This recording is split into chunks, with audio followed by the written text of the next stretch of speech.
कांग्रेस ने संविधान का क्या किया? ये संविधान की बातें करते हैं। मैं कांग्रेस के संविधान का क्या हुआ मैं पूछता हूं। क्या ये परिवार कांग्रेस पार्टी के संविधान को स्वीकार करता है? आपको याद होगा टंडन जी को कांग्रेस पार्टी का अध्यक्ष बना, संविधान तहत बने थे। नेहरू जी को टंडन जी मंजूर नहीं थे, तो नेहरू जी ने ड्रामा किया। क्या किया? बोले मैं कार्य समिति में नहीं रहूंगा। देश के प्रधानमंत्री कांग्रेस पार्टी और क्यों? क्योंकि इनको आखिरकार इस कांग्रेस पार्टी को इलेक्टेड राष्ट्रीय अध्यक्ष को हटाना पड़ा इस परिवार को खुश करने के लिए। सीताराम केसरी कांग्रेस के अध्यक्ष थे, व्यवस्था के तहत बने हुए थे। कोई मुझे बताए वे उनको बाथरूम में बंद कर दिया गया, रातों रात उठा करके बाहर फेंक दिया और मैडम सोनिया जी कांग्रेस की अध्यक्षा बन गई। कांग्रेस के जो आप कभी, मैं तो चाहूंगा, मेरे पास जानकारी नहीं है लेकिन मेरे मन में सवाल उठता है, जो इस प्रकार से कांग्रेस पार्टी को कब्जा करते हैं। मैं जानना चाहूंगा कि ये कांग्रेस के जितने आज पदाधिकारी हैं वे कब कांग्रेस के मेंबर बने थे? देश को वो डिक्लेयर करें अपने संविधान के हिसाब से। लोकसभा चुनाव के 5वें दौर के मतदान से पहले पीएम मोदी ने कांग्रेस और गांधी परिवार पर तीखा निशाना साधा। एनडीटीवी इंडिया के साथ एक्सक्लूसिव इंटरव्यू के दौरान पीएम मोदी ने गांधी परिवार पर कांग्रेस पर कब्जा करने का आरोप लगाया है। इस क्रम में प्रधानमंत्री ने जवाहरलाल नेहरू से लेकर सोनिया गांधी तक का जिक्र किया। पीएम मोदी ने कांग्रेस में गैर गांधी अध्यक्ष पुरुषोत्तम दास टंडन और सीताराम केसरी का भी जिक्र किया। उन्होंने गांधी परिवार पर कांग्रेस के संविधान का पालन नहीं करने का भी आरोप लगाया। पीएम मोदी ने कहा कि जवाहरलाल नेहरू से लेकर सोनिया गांधी ने अपनी ही पार्टी के संविधान का पालन नहीं किया है।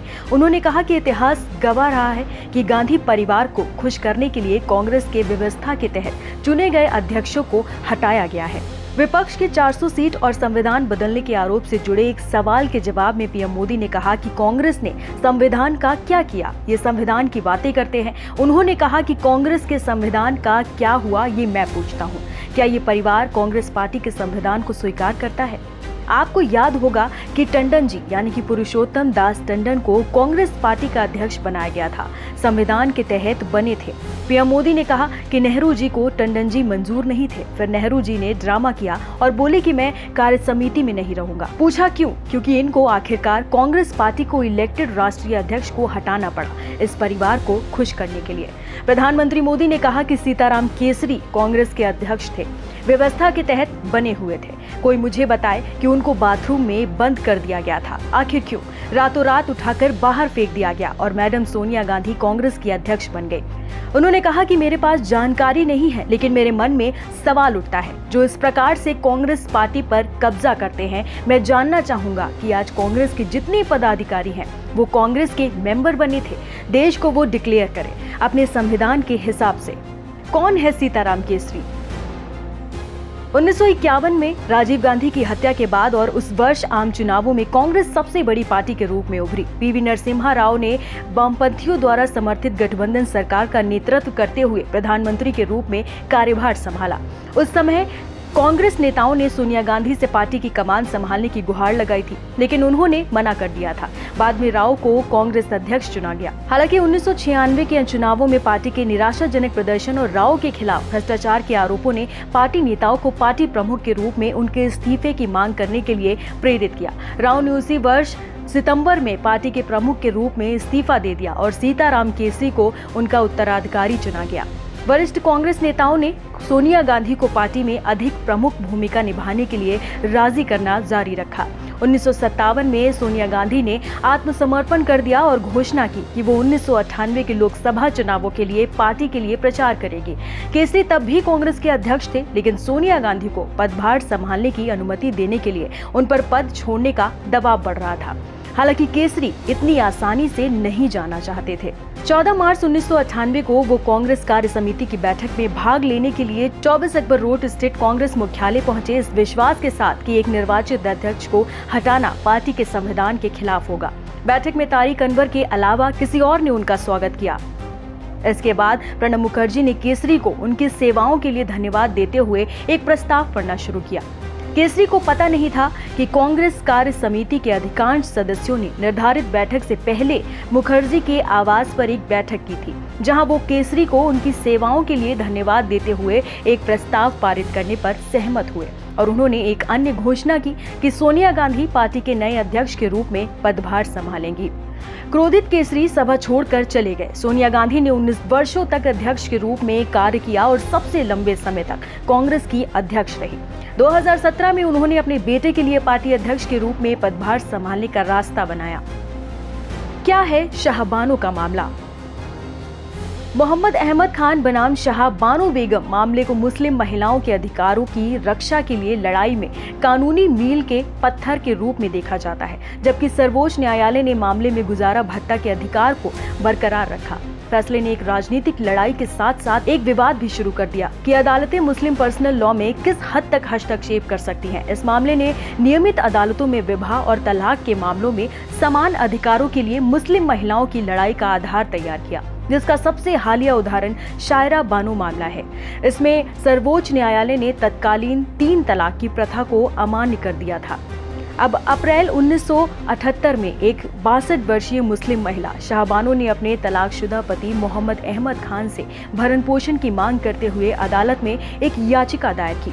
दोनों की शादी 1932 में हुई थी और इनके 5 बच्चे थे, 3 बेटे और 2 बेटियां। खान और उनकी दूसरी पत्नी के साथ लंबे समय तक रहने के बाद शाहबानो के पति ने उन्हें 3 साल पहले एक अलग आवास में रहने के लिए कहा था। शाहबानो ने अदालत में जाकर दंड प्रक्रिया संहिता 1973 की धारा 123 के तहत अपने 5 बच्चों के भरण पोषण का दावा दायर किया। ये धारा एक पुरुष पर कानूनी दायित्व लगाती है कि वो शादी के दौरान और तलाक के बाद भी अपनी पत्नी का भरण पोषण करे यदि वो खुद का बचाव करने में सक्षम नहीं है। हालांकि खान ने इस आधार पर दावे का विरोध किया कि भारत में मुस्लिम पर्सनल लॉ में पति को तलाक के बाद इद्दत अवधि के लिए ही भरण पोषण प्रदान करने की आवश्यकता होती है।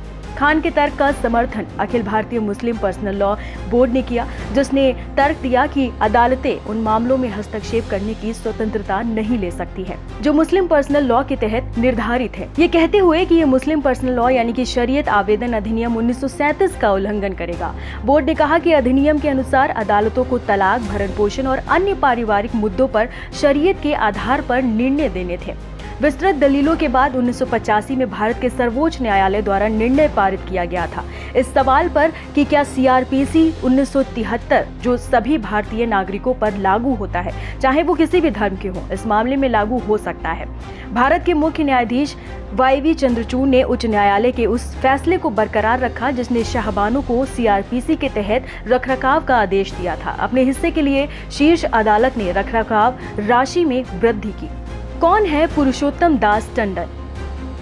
एक दाढ़ी वाला आदरणीय रूढ़िवादी हिंदू पुरुषोत्तम दास टंडन ने नेहरू की वजह से इस्तीफा दे दिया था। जैसे जैसे 1949 अपने अंत के करीब था और भारत एक अधिराज्य से गणराज्य में परिवर्तन के कगार पर था, नेहरू और उनके उप पटेल के बीच गंभीर मतभेद सामने आया।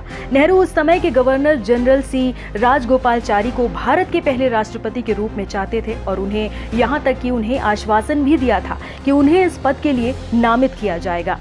पटेल ने राजेंद्र प्रसाद का पक्ष लिया। चूंकि राजेंद्र प्रसाद, जिन्हें पटेल का समर्थन प्राप्त था, कांग्रेस में राजगोपालचारी से अधिक लोकप्रिय थे, इसलिए नेहरू को हार माननी पड़ी। कुछ महीनों बाद नेहरू और पटेल के बीच इस बात को लेकर एक और असहमति हुई कि स्वतंत्र भारत का पहला कांग्रेस अध्यक्ष किसे नामित किया जाना चाहिए। पटेल ने पुरुषोत्तम दास टंडन की सिफारिश की थी, जिन्हें नेहरू ने एक दाढ़ी वाले आदरणीय रूढ़िवादी हिंदू के रूप में वर्णित किया था।